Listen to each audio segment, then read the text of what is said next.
अंकुर श्रीवास्तव जी, अलीगढ़ से। श्री हरिवंश। महाराज जी, आपके चरणों में कोटि कोटि प्रणाम। महाराज जी, मैंने संतों के मुख से सुना है कि कुछ घटनाक्रम इस जन्म के पहले से ही निर्धारित होते हैं, जैसे कि मृत्यु का समय, स्थान, विवाह इत्यादि। महाराज जी, इसमें कितनी सच्चाई है और कितना प्रारब्ध है? हाँ, नहीं सही है, पर इसको बदला जा सकता है।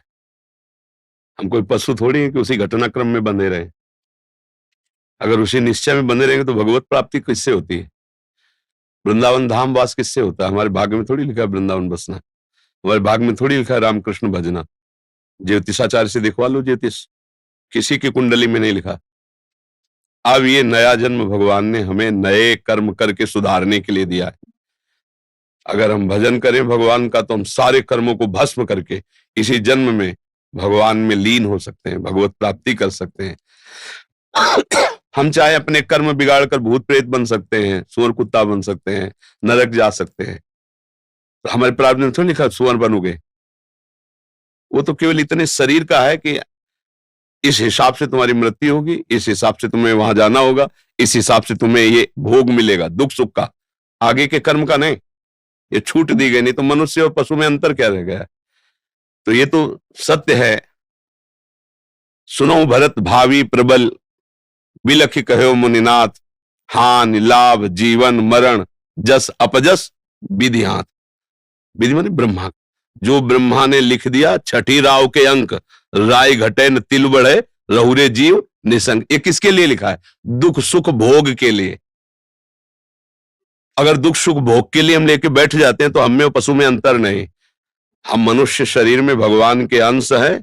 हम इस दुख सुख की परंपरा को नष्ट करेंगे, मिटा देंगे इस दुख सुख की परंपरा को, और इसी जन्म में भगवान की प्राप्ति करेंगे। हम अपने नए भाग्य की रचना करेंगे। इसी जन्म में हम कर सकते हैं, सुअर कुत्ता बन के नहीं, अन्य जीव पक्षी बन के नहीं, मनुष्य शरीर बन करके। समझ रहे ना?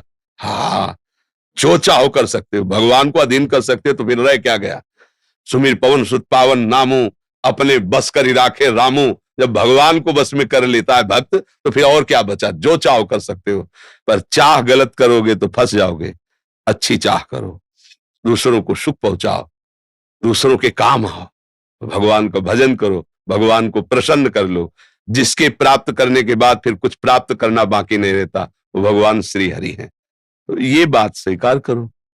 प्रारब्ध हमारा कुछ नहीं बिगाड़ सकता। यदि हमारा वर्तमान का समय भगवान में जा रहा है, प्रारब्ध नहीं बिगाड़ सकता।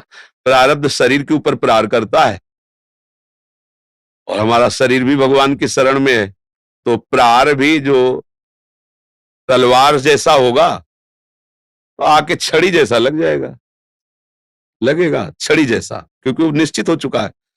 पर हम भजन के बल से उस प्रारब्ध को सह के भगवत प्राप्ति कर लेंगे। बस एक ही शरीर है, जहां ये छूटा, अब फिर आवागमन नहीं। तो बार बार हम इस मां के गर्भ में जाना, फिर पैदा होना, फिर प्रारब्ध भोग भोगना, ये क्रम चलता रहा है, अब नहीं चलेगा। अब मनुष्य शरीर मिला, अब इस क्रम को मिटा देंगे हम। किससे? भगवान के भजन के बल से। भजन नहीं है तो बातों से नहीं मिटता ये। हाँ, अवश्य में वो भोगतव्यम, फिर भोगना पड़ेगा।